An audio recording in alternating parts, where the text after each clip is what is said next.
Here is one of the top 5 most attended presentations in 2020 at Horizon, a user conference dedicated to IBM Planning Analytics and TM1. Gain advanced tips on how to improve your Apliqo UX web interface for IBM Planning Analytics. Presented by Wei Wang. Alrighty, so good afternoon everybody. For some good morning, for some good evening. It really depends where you are watching us from. We're just gonna give another minute for people to arrive. They're joining us for different sessions. So as you are coming into this session, I'd like to remind you that the feedback is really important for us, so we can actually improve on the sessions, we can improve on the quality of the content that we are showcasing. So please, by all means, leave your feedback in the session form. Is that little blue button that you can see below the technical rating. And also please evaluate the conference as an overall. That you can find that under the account tab on the top right hand side menu. So with that in mind, I'll introduce my colleague, Wei Wang, somebody who comes from a very strong FP&A background, and let alone a sterling TM1 developer. He's the solutions director for Apliqo division in CubeWise, and unfortunately, Wei was his heart was broken during the Super Bowl when the 49ers lost against the Chiefs. But he's now back up again and ready to share all that knowledge that he has with Apliqo UX. So I'll leave it. Okay, thank you, Luis. It's a tough way to start the session, you know. But hello, everyone. Again, my name is Wei Wang, and I am broadcasting live from San Francisco, California, in the United States. All right, so my session today is on using advanced UX techniques in your web application.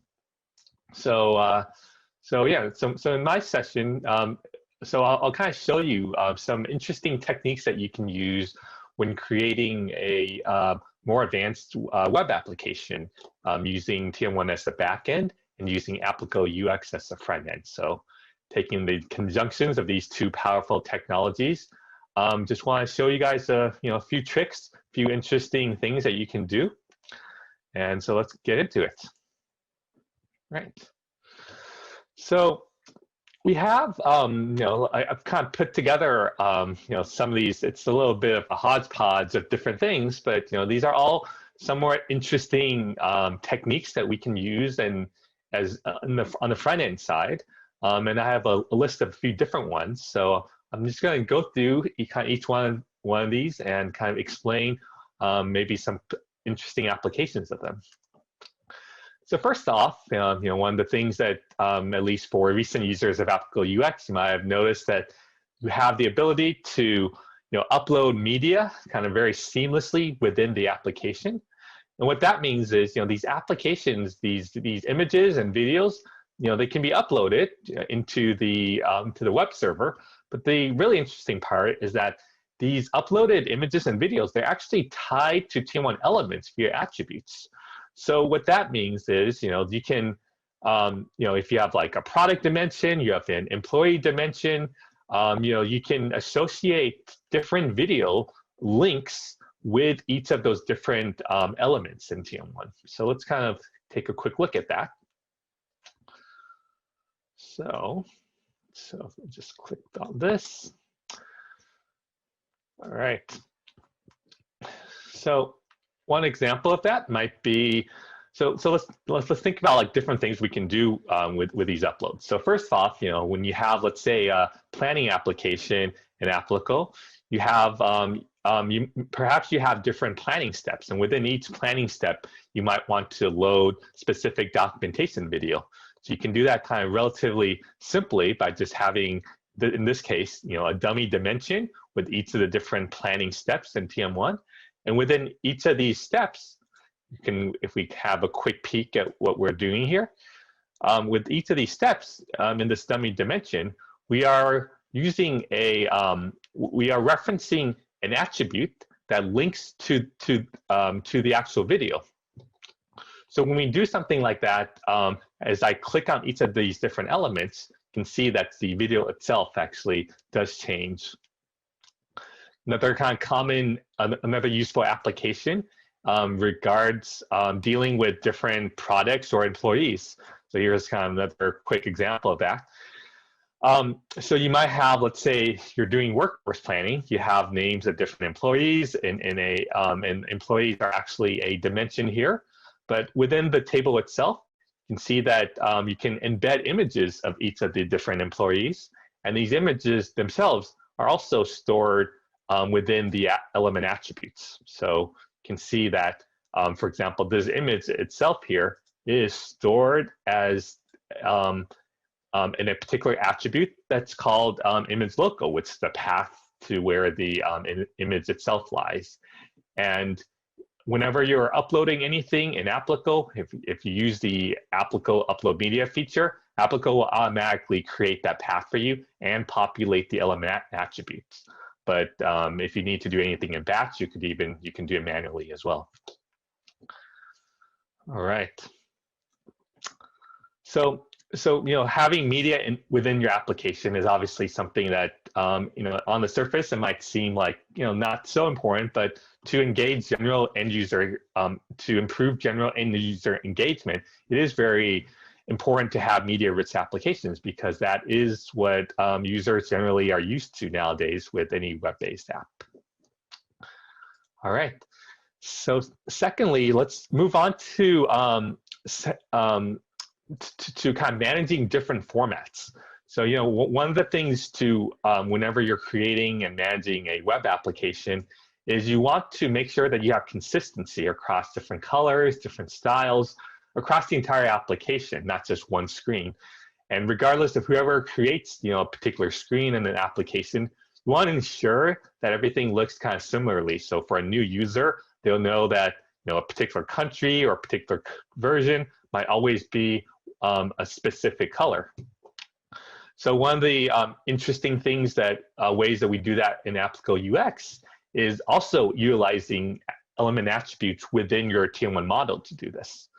So let's have a kind of look at what we can do there. All right, let's go into the screen.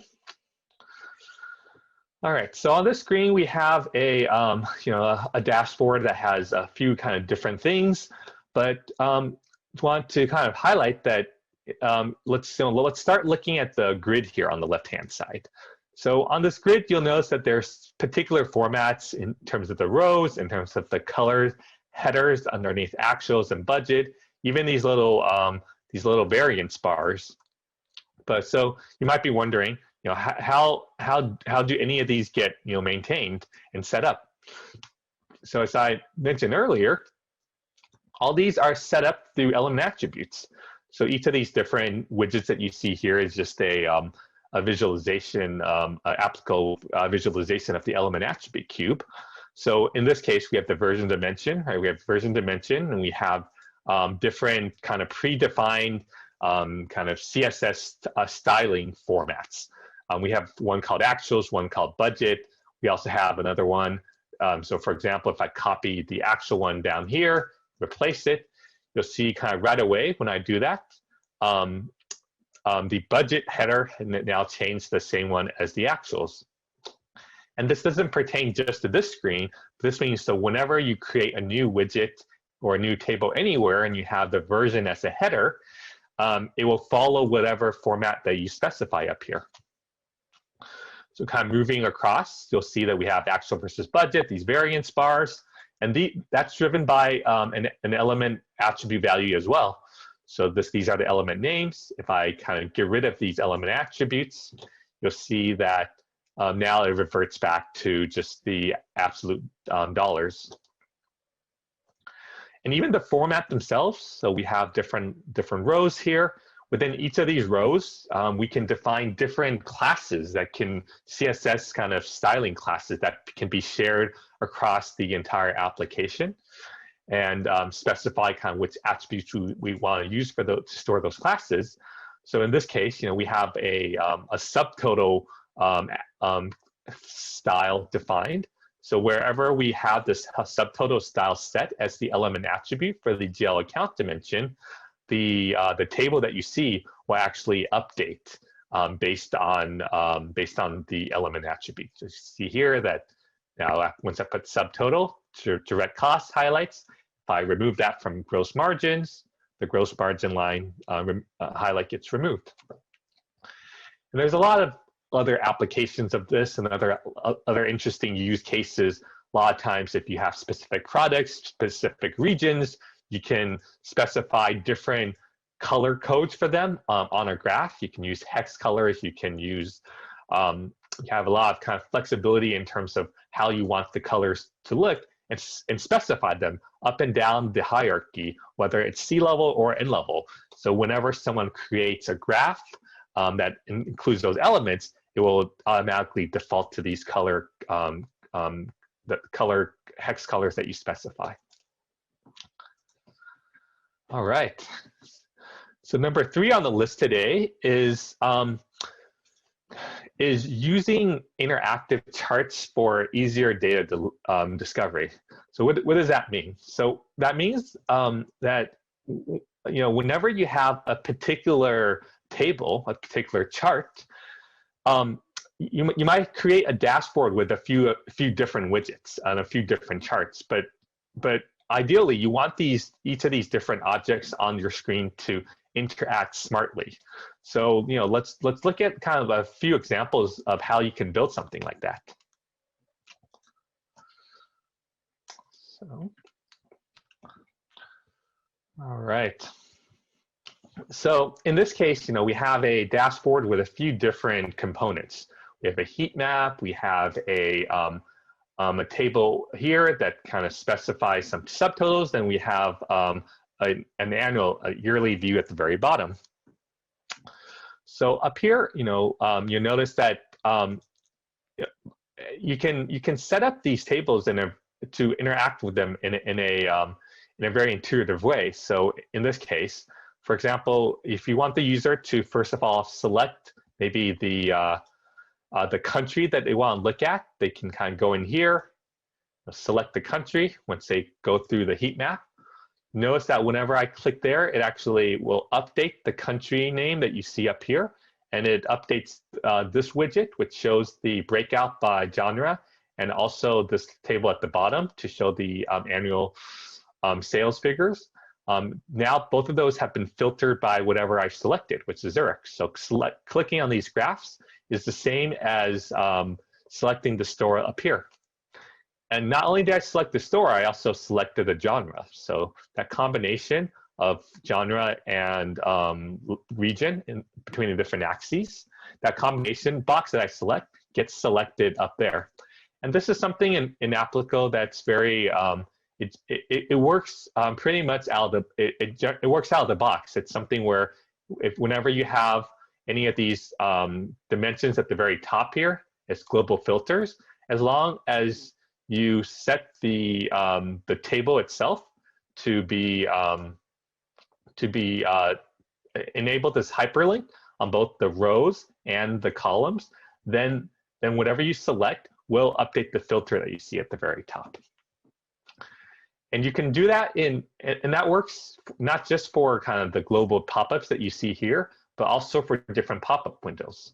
So you might know this already, but this is something where, as you see, as we have different genres going down in this table, and for each of these different rows, perhaps the user might want to investigate and see more details on that particular genre. So whatever pop-up windows that you set up, whenever you click on these pop-up windows, you'll notice that whatever you select on the rows, it gets passed through automatically.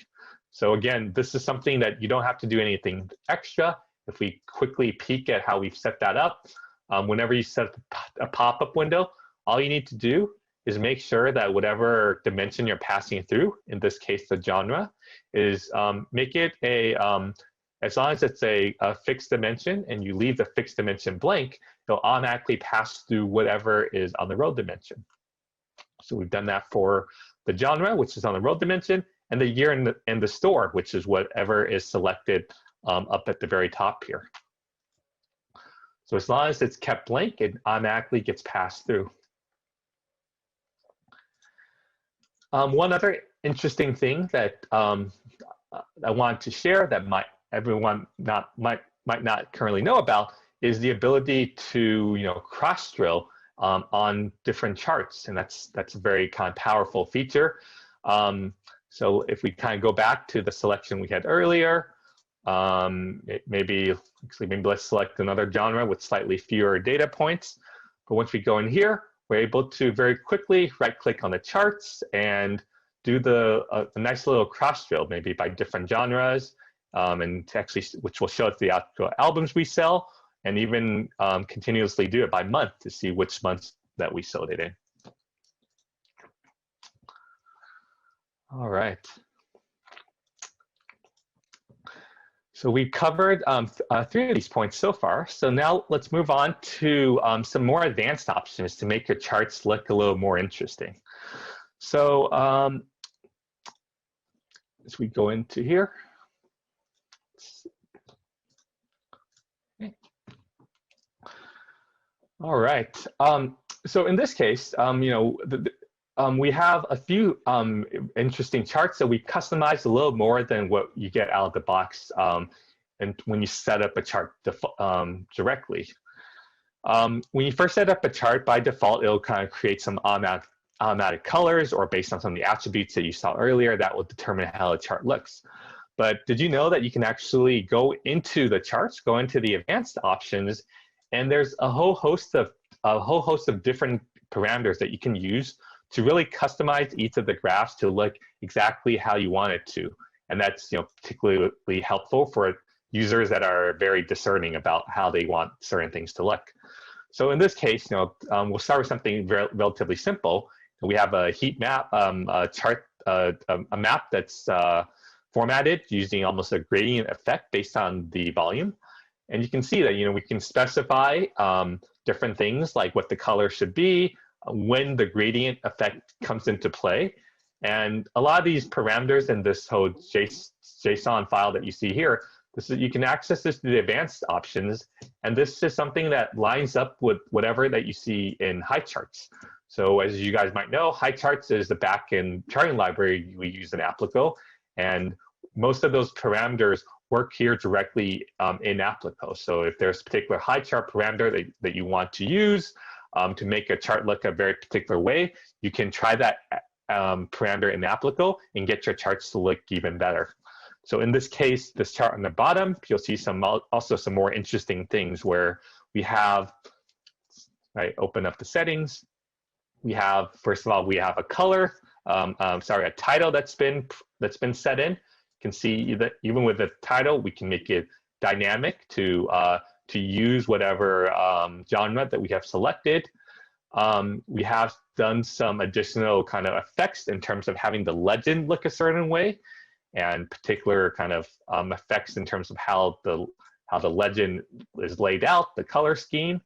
And we're graphing things on 2 different axes, so we have the ability to make some of those tweaks.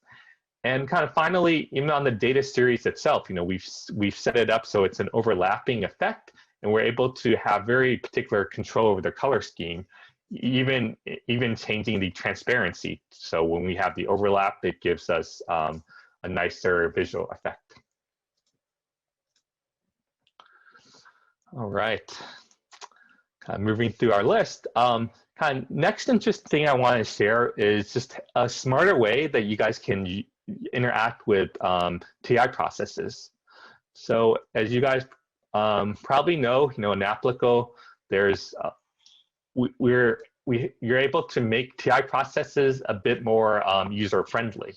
So as we kind of go into the settings, we can see that for TI processes, you can make certain parameters disabled.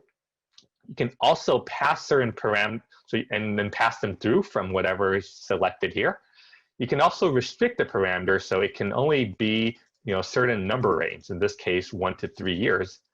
And finally, you can do interesting things like you can make sure that a validation, typically as a TI in the TI process, you might do like a 1-0 as to just a confirmation, but you can visualize it slightly different in Apliqo. So when the user selects yes, that actually passes through a parameter 1.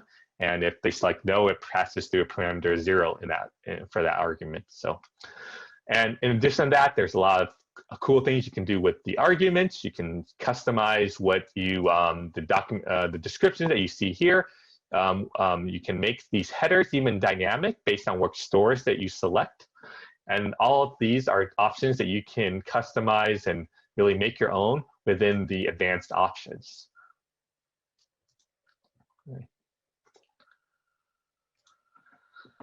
Okay. One other more powerful, super powerful things that you can do with Apliqo UX as the front end is having support for very advanced MDX functions.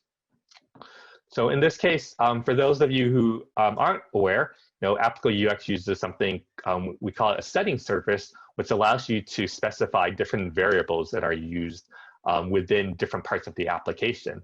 And those variables are things that are filters that are selected.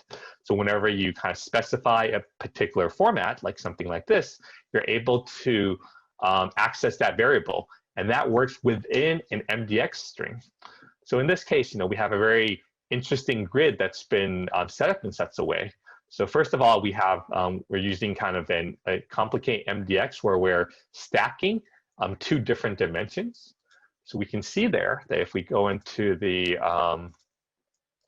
column dimension, we can see that the MDX we're using is actually something that looks like this, where we're stacking the year and the version dimension. So the first column combination is whatever prior year subset is and the actual version.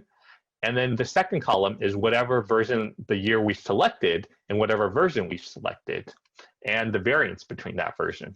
So an MDX statement like this allows us to have an effect where whenever we change this from budget to forecast, notice that these columns now change from actual versus forecast. And if we change the year, the header year will also change. Right. Kind of the final interesting thing that I wanted to share with everyone is having the ability to very flexibly format different things in Apliqo UX using your own HTML string. So you might have noticed this already, but this whole table that we've gone through is actually it's actually a TM1 grid table. It's not any custom object. This is a table that's been formatted with using HTML. So we actually kind of look at how we've set up a table like this. Can actually see that the whole column that I kept clicking on, which is that UX techniques column, that column is a element attribute of this line item dimension. And if we go in here and we look at, let's say, the HTML,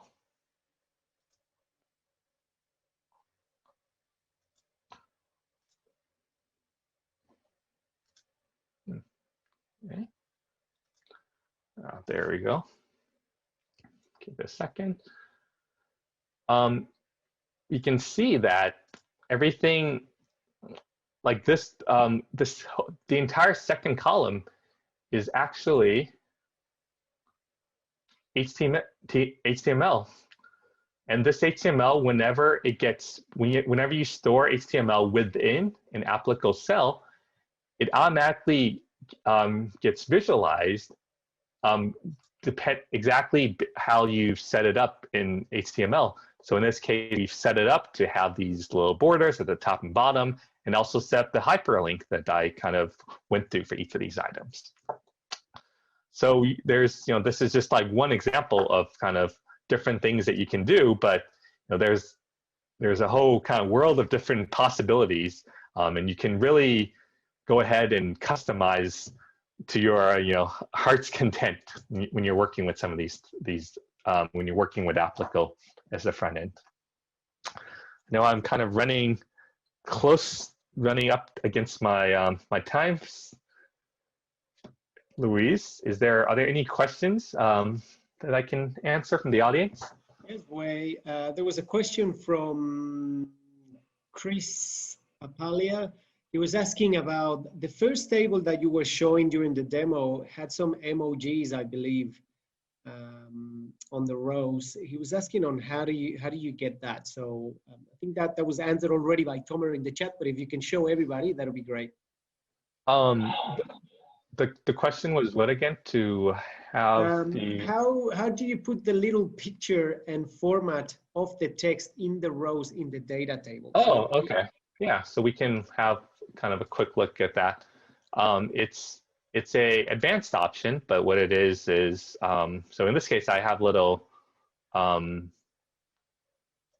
PNG or a GIF file here, but if you go into the advanced options, we have this little pop-up image attribute. So as long as you specify that, and in the pop-up itself, as long as you set it up so it's the proper kind of image, then it will work.